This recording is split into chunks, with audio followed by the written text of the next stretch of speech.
Welcome back to another episode of Freedom Finance with Lanny, guys. And tonight's episode is really going to be focused on 3 stocks that had bad news that I own here in the stock market and why I'm not selling because I'm a little nuts, guys. No, but honestly, 3 bad news that was received being a dividend investor, dividend growth investor. And really want to talk about what those 3 stocks were from the news that was received this past week, what my reaction is, what I've learned, and possibly, what I'll be doing going forward with these 3 stocks specifically, guys. And maybe you also own these 3 stocks. And, the biggest part about this is just to hopefully help teach you, kind of what has happened, what to look out for next time for me, but maybe what to look out for in your initial investing journey, guys. So grab your favorite beverage, the beer, the wine, the liquor, the coffee, your Italian this weekend, guys, and let's dive in to the 3 stocks that had bad news this week in my portfolio and why I'm not selling, but what I plan to do. Let's dive in.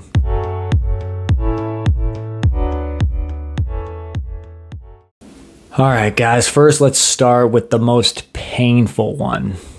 The most painful news that was received to start the month of May, May 1st, guys. May 1st was actually a big day in the investing market, not just because it was a new month, but the FOMC meeting was happening with the Fed, which obviously we all knew that they were going to keep rates steady at 5.25 to 5.5. But the market had a lot of stocks in particular drop like a brick that day, because we are still in the heat of earnings season. A lot of earnings releases are being put out there.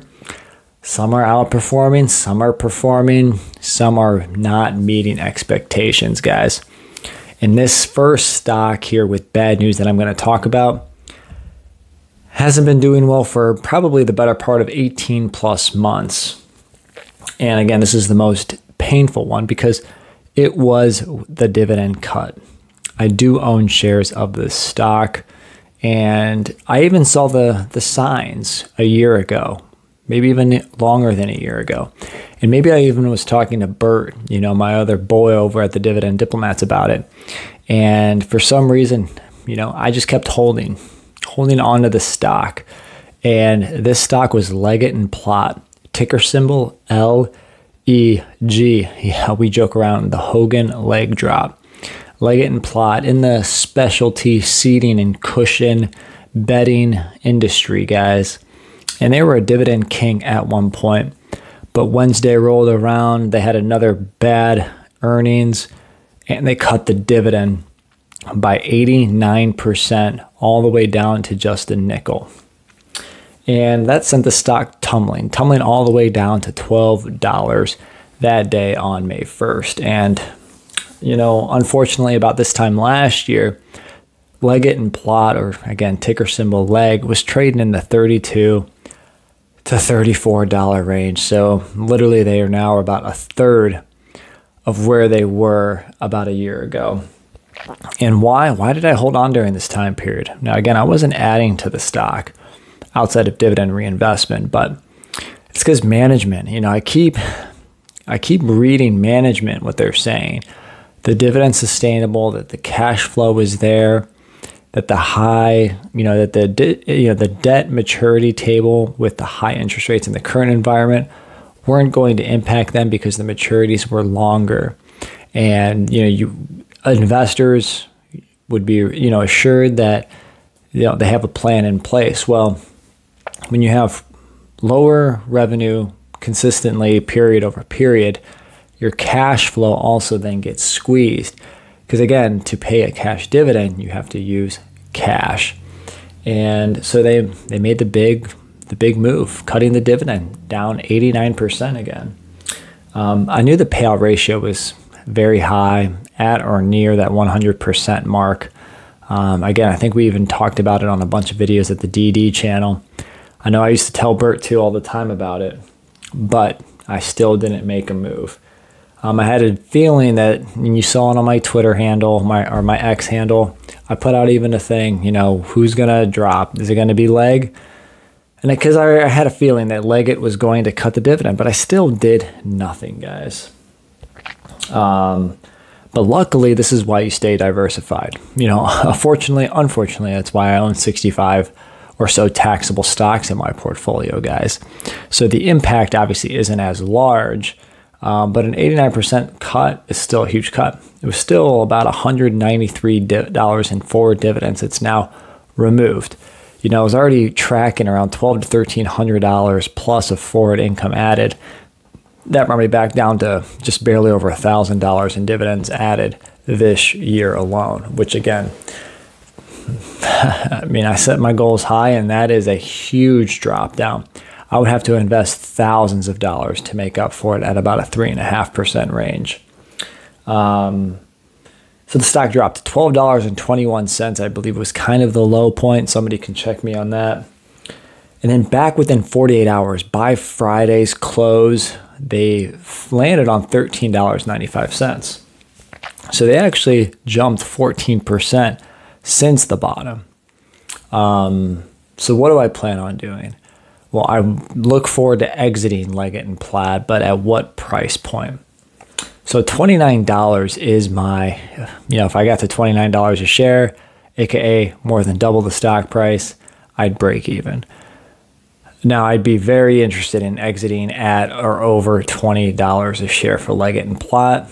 I'm going to have to look at some covered calls, maybe write some of those to earn some premium at those price points at greater than $20 out there, just to see if, I can make premium along the way. And then, hey, if it happens to strike, then I wipe my hands and I'm gone. So that's one of the strategies I plan on doing with Leggett and Platt. So I'm going to currently hold, unfortunately for now, until it hits my price point so I can exit. So yes, I plan on exiting it at the right price, guys. So I'm telling you that. I see we're already cranking through some time here. So for the next one, we'll make the second stock news that really hit a lot of investors' radars this week. Was from, yes, another dividend aristocrat, another dividend king, guys. We're talking 3M, MMM. And really, it finally hit investors, and the news is out there that there's going to be a dividend reduction. The reason why we have to call this really a reduction or right sizing the dividend is because 3M spun off their healthcare, business unit. And the interesting part is that company is called Solventum, ticker symbol SOLV. So if you own 3M stock, check your portfolio. You may have received the stock at or around April 1st, guys. And we all know 3M with their earplug lawsuits and the billions of dollars that they've had to go through, guys. So 3M is trying to, reignite, rejuvenate their company, their stock. And they started by making this big splash here, really following GE's recent footprints by spinning off large business units, guys. And Solventum is a little play on words, solving and momentum combined. So very nicely done, 3M, I guess you could say. Now, I'm expecting the dividend for 3M to drop, probably by about 50 to 55%. I think management's aiming for 40% of free cash flow. And if I look at 3M's dividend, it's about $6.04. They pay $1.51 per share per quarter. So personally, I can see that dropping to about 70 to 75 cents a quarter. So, you should estimate, guys, I hate to tell you guys out there, maybe I'm wrong, I hope I'm wrong, but, chances are, your dividend yield will drop to about, if I do some quick math, yes, I'm looking at my computer, probably into that 3% range versus the 6% that they're currently yielding, or over 6%. So there's going to be a dividend reduction. Why? A, it's just better for their business, similar to Leggett and Platt. Leggett and Platt needs the cash, needs the liquidity. They need to pay debt. Leggett and Platt, 3M, just the same. They want to use the cash for growing their business. And when you spin off a company that provides cash flow, that provides revenue, it's pretty natural to think, well, how can you sustain the amount of cash that you're giving the shareholders if you're removing a significant part of the business? So it's a dividend reduction. And there could be, Solventum may pay a dividend. I'm not going to bank on that. In fact, I should have sold it right when I got it at $69 on April 1st. It's now about, I don't know, $64, $65. So, I'll probably put in some sort of limit sell order once it climbs back up another couple dollars just to exit. The only reason I'm exiting is because I don't understand the business. Because when I think of 3M, I think of all the things that I know about 3M. So I'd like to exit Solventum, but I'll probably still hold 3M to see really what they do and see how the stock price reacts. So I'm looking to exit their spinoff Solventum, guys, and we'll see what 3M announces. Take all the information and make a decision there. So what I learned from 3M is that, hey, this is how most businesses will operate. If you do a spinoff, chances are, if it's a significant entity like AT&T when they got rid of 2 business units, chances are cash flow is going to follow with it, so you can't really sustain the cash that's being paid out to the shareholders. We have some unique ones with Pfizer and Johnson & Johnson where they actually maintain and continue to grow their dividend, but that just speaks to the strength of the cash flow from that company or companies. And again, learning from Leggett and Platt is don't listen to management. As soon as you feel in your gut and you have the instinct and it doesn't sit well, look for your exit. The next stock, guys, again, we're already at 11 plus minutes here on this video, so I'll try to go quicker here. So thanks for rocking with me. Don't forget to like and subscribe. Obviously, I appreciate the support. So for the third stock that had some pretty tough news, again, all on May 1st, was the Icon. Was the stock that, on your morning commute, you see those long lines. Heck, you can't even sometimes drive down a main street because the line is wrapped into that main street. Yes, I'm talking about the $4 to $10 coffee. We're talking about Starbucks, ticker symbol SBUX. And this company, again, a great dividend growth stock, a great stock, right? Very similar. It's very McDonald's-esque. And the brand loyalty is strong. They make, in my opinion, good coffee. And, the ambiance that they have in their coffee shops is usually nice. It's usually very comfortable, usually very, pleasing to be there inside Starbucks. And they had a bad earnings, guys. They had a bad earnings and, revenue dropped about 2% to $8.6 billion, again, with the B. And, they're really struggling against the decline in their China markets, which now has over 7,000 stores. And on top of that, they didn't anticipate as significant of the cost increases, primarily from labor as well. And I think there was an article out there that says, Starbucks is shooting themselves in the foot here because of how busy they are. They can't get to all their consumers fast enough. So to continue the growth, I think they have to continue to innovate their efficiency into serving their customers.